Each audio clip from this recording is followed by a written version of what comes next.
ज्ञानेश कुमार जी की बोलती बंद हो गई। देख रहे हैं आप, जब एक पत्रकार की पत्रकारिता जागी तो बगले झांकने लगे। देखिए, इतना ही नहीं, ज्ञानेश कुमार एक बार फिर से फंस गए। 2 वीडियो वायरल हो रहे हैं, 2 वीडियो। इन दोनों वीडियो पर हम आएंगे एक एक करके, लेकिन सबसे पहले बात ममता बनर्जी की। सीधे सीधे ज्ञानेश कुमार को चेतावनी दे दी है। अब यह चेतावनी है या धमकी है, आप तय कीजिएगा, क्योंकि जब बात ममता बनर्जी ने कही है, जो बात कही है, पहले वो देखिए और फिर ज्ञानेश कुमार की प्रेस कॉन्फ्रेंस के दौरान कैसे ज्ञानेश कुमार जी की बोलती बंद हो गई, उस पर भी आएंगे। वो सवाल कौन सा था और उस पर आए, मगर पहले देखिए ममता बनर्जी ने क्या कुछ कहा है। ममता बनर्जी ने क्या कुछ कहा है उस पर गौर फरमाइए।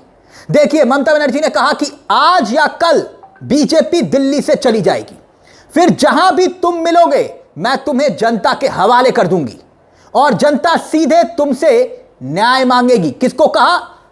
किसको कहा? ज्ञानेश कुमार गुप्ता जी को। ममता बनर्जी ने ज्ञानेश कुमार को धमकी दी, यह बात कही जा रही है, मगर क्या वाकई में ऐसा है? धमकी की शुरुआत क्या वाकई में पहले ज्ञानेश कुमार गुप्ता जी की तरफ से हुई है क्या?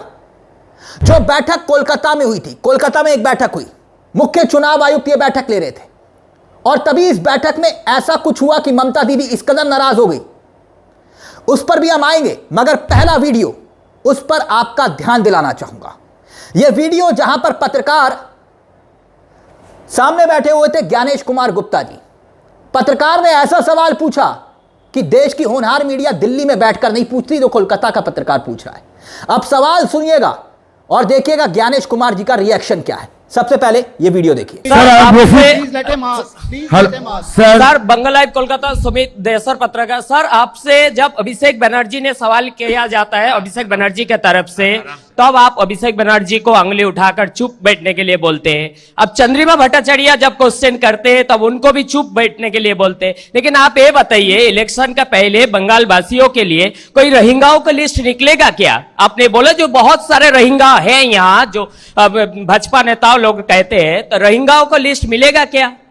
Sir, my name is Rafiq sir from. यानी सवाल यह था ज्ञानेश कुमार गुप्ता जी से कि सर, आप जो बोलते हैं बार बार, सब भारतीय जनता पार्टी के नेता भी बोलते हैं कि पश्चिम बंगाल में बहुत से रोहिंग्या मुसलमान हैं, तो उनकी कोई लिस्ट निकलेगी क्या?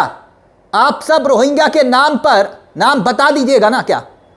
और फिर देखिए दोबारा से ये वीडियो, ज्ञानेश कुमार गुप्ता से जब सवाल पूछा तो रिएक्शन एक बार फिर से देखिएगा। देखिए जरा।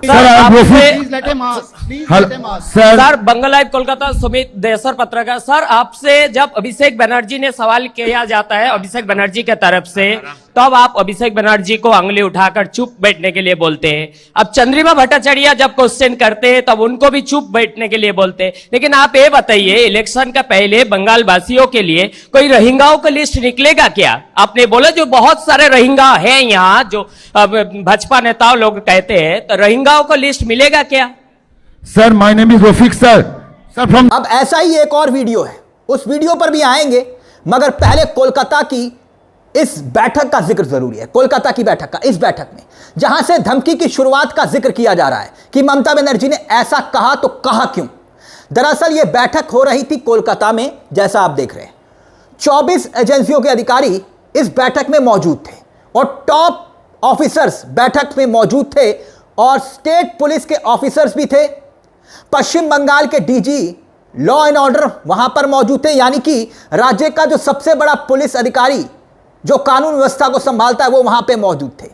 विनीत गोयल मौजूद थे वहां और उनसे पूछा कि भाई, अभी तक आपने नारकोटिक्स को लेकर बाकी राज्यों की तरह डिपार्टमेंट को सक्रिय क्यों नहीं किया? किसने पूछा? चुनाव आयोग ने। तो इस पर जैसे ही बोलने के लिए विनीत गोयल खड़े होते हैं, जैसे ही विनीत गोयल खड़े हुए, ज्ञानेश कुमार गुप्ता जी कहते हैं कि आप बैठ जाइए, हमें सब मालूम है, हमें सब पता है। विनीत गोयल को बोलने का मौका तक नहीं मिला। वहां पर ज्ञानेश कुमार गुप्ता जी ने साफ साफ, और यह धमकी है कि चेतावनी है, इस पर फैसला आप कीजिएगा तो बेहतर है। ज्ञानेश कुमार गुप्ता जी ने कहा कि यह मत सोचना कि चुनाव आयोग केवल चुनाव के समय 1.5 महीने या 2 महीने के लिए सक्रिय है। किसी भी अधिकारी को यह गलतफहमी नहीं होनी चाहिए कि हम आपके साथ कुछ नहीं कर सकते हैं। चुनाव आयोग केवल 1.5-2 महीने के लिए सक्रिय है, यह गलतफहमी अपने दिमाग से निकाल देना। उसके बाद फिर से चीजें ढर्रे पर लौट आएंगी, अगर ये सोच रहे हैं तो गलत है। यह यहां तक सामने बात आई कि अगर गड़बड़ी प्रमाणित हुई, इस बैठक में यह कहा गया कि अगर गड़बड़ी प्रमाणित हुई तो दोषी अधिकारी को ऐसी जगह खड़ा कर दिया जाएगा जहां से वापसी का कोई रास्ता नहीं बचेगा। यह अपने आप में एक धमकी वाली भाषा लगती है या फिर नहीं, यह आप तय कीजिए, क्योंकि यह चेतावनी तो नहीं लगती है। कम से कम चीफ इलेक्शन कमिश्नर के पद पर, संवैधानिक पद पर बैठे हुए एक व्यक्ति के द्वारा अगर इस तरीके से धमकी भरी भाषा में बात की जाती है तो फिर एक राज्य के मुख्यमंत्री की यह भाषा आप खुद तय करिए, दोनों में से कौन सही है। एक राज्य के चीफ ऑफ सिक्योरिटी के साथ ऐसी भाषा का इस्तेमाल मुख्य चुनाव आयुक्त, क्या यह चिंता का विषय है या नहीं है? इसी पर पलटवार करते हुए ममता बनर्जी ने यह बात कही कि आज या कल बीजेपी दिल्ली से चली जाएगी, फिर जहां भी तुम मिलोगे तो मैं तुम्हें जनता के हवाले कर दूंगी और जनता सीधे तुमसे न्याय मांगेगी। सुनिए ममता बनर्जी ने क्या कुछ कहा, और फिर ज्ञानेश कुमार ने जो मंच पर कहा है, एक बहुत बड़ी भूल क्या कर दी, यह सवाल खड़ा हो रहा है। वीडियो वायरल हो रहा है ज्ञानेश कुमार का एक और, वो भी आपको दिखाएंगे, लेकिन पहले ममता बनर्जी क्या कुछ कह रही है मंच से, सुनिए जरा। বেচারা ভ্যানিশ কুমার, তার জন্য আমার খারাপ লাগে। আমি কোনো চেয়ারকে অপমান করছি না। ভ্যানিশ কথাটা আমরা ইউজ করি কারণ কালো লোকেদের ওয়াশিং মেশিনে ভ্যানিশ করে দিয়ে হোয়াইট করে দেওয়া হয়, আমি সেই জন্য ইউজ করছি। আজকেও আমি শুনলাম অফিসারদের মিটিং করে বহু থ্রেট করা হয়েছে, শুধু এখন অ্যাকশন নেবে তা নয় যদি ওনার কথা না শোনে, মানে ভ্যানিশিং পাউডার মে মাসের পরেও নাকি উনি অ্যাকশন নেবেন। আমি বলি সাহস থাকা ভালো, কিন্তু দুঃসাহস থাকা ভালো না। মনে রাখবেন মে মাসের পরে আপনি থাকবেন তো আপনার চেয়ারে, আগে সেটা ঠিক করুন, তারপরে বাংলার অফিসারদের থ্রেট করবেন, বাংলার মানুষকে থ্রেট করবেন। যে বিএলওরা, যে ইয়ারোরা, যে ডিওরা রাত দিন পরিশ্রম করে মারাও গেছেন অনেকে, এই চাপ সহ্য করতে না পেরে এসআইআরে একটা নোটিশ, একটা মৃত্যু, 190 জনের ওপর লোক মারা গেছে। কোথায়? আপনার মুখ দিয়ে একটা বাক্যও সরেনি। মনে রাখবেন এই মৃত আত্মাগুলো কিন্তু ঘুরে বেড়াচ্ছে, এর জবাব আপনি নিজের মধ্যে দিয়ে পাবেন। অন্যায় কখনো কাউকে ছাড়ে না, পরিষ্কার কথা। তাই বলি ভয় টয় দেখিয়ে লাভ নেই। अब देखिए दूसरा वीडियो ज्ञानेश कुमार का वायरल हो रहा है, मीडिया खूब सोशल मीडिया में इसे शेयर किया जा रहा है, जहां राष्ट्रगान और राष्ट्रगीत का फर्क करना भूल जाते हैं मुख्य चुनाव आयुक्त ज्ञानेश कुमार। और क्या कहते हैं सुनिए जरा। Our national song Jana Gana मन अधिनायक जय हे was composed in West Bengal by Rabindranath Tagore.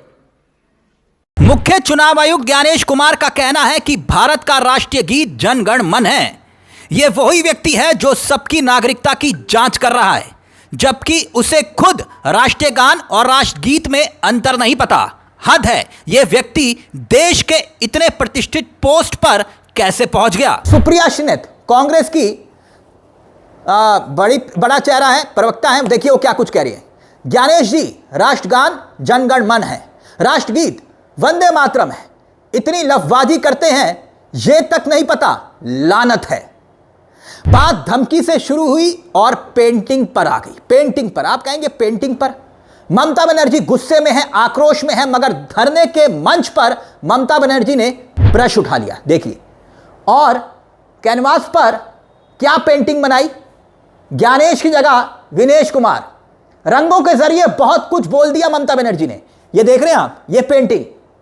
खैर अब सोचिए, अभी तो चुनाव का ऐलान नहीं हुआ है, तारीखें तय नहीं हुई है, मगर फिर भी ममता बनर्जी कितने मोर्चों पर अकेले लड़ रही हैं। ना सिर्फ लड़ रही हैं, बल्कि ममता बनर्जी बिल्कुल फ्रंट फुट पर आकर खेल रही हैं, कोर्ट से लेकर, सुप्रीम कोर्ट से लेकर चुनाव आयोग और सड़कों तक पर।